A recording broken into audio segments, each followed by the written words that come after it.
Imagine you're on a ship in the middle of a storm. The waves are slamming the hull. The wind is tearing at the sails. You didn't choose this storm. And yet, somehow, the ship is still moving in a direction because someone below the deck is still holding the wheel. That's not just a metaphor for sailing. That's a metaphor for being alive. Nearly 2,000 years ago, a man who had more reason than almost anyone to feel at the mercy of his circumstances sat down at night and wrote himself a reminder. His name was Marcus Aurelius. He wasn't a philosopher by trade. He was the Roman emperor, managing wars, plagues, betrayals, and the daily grind of an empire that could collapse at any moment. And in his private journal, never meant for us to read, he kept returning to one question. What part of me is actually me? He answered this by separating a person into distinct parts.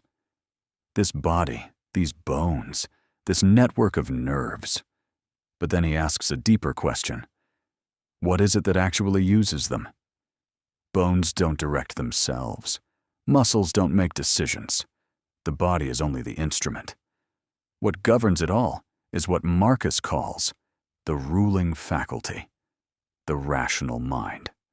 It is the part of us that judges, chooses, and decides how to respond to whatever life places before us.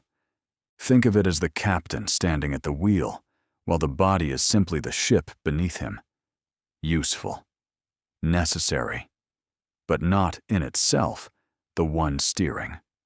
Marcus takes this even further in one of the clearest passages in his entire journal. He says a person is really three things: body, soul, and mind.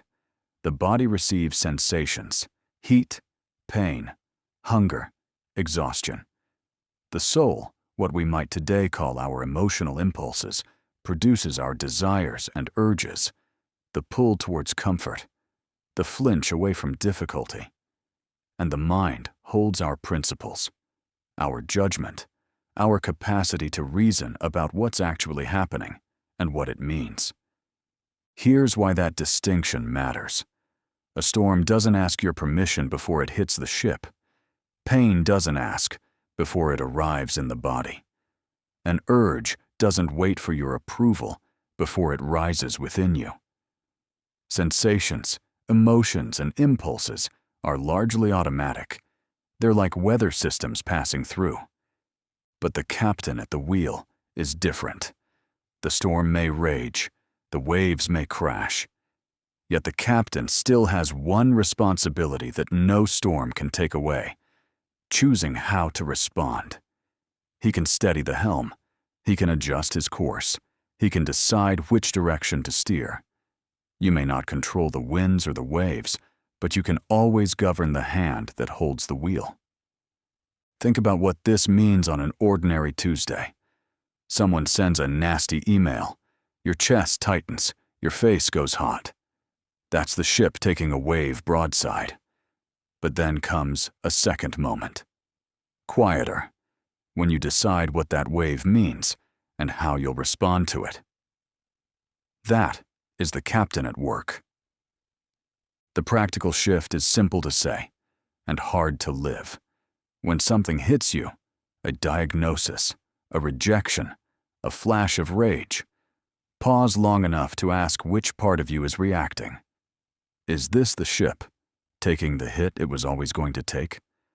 Or is this the captain, actually deciding something? Most suffering lives in the gap, where we forget that difference, where we let the weather steer. You will not stop the storms. Marcus didn't, and he ran an empire.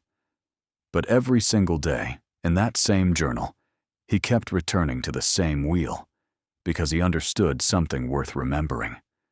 The ship was never fully his to keep. The hand on the wheel always was,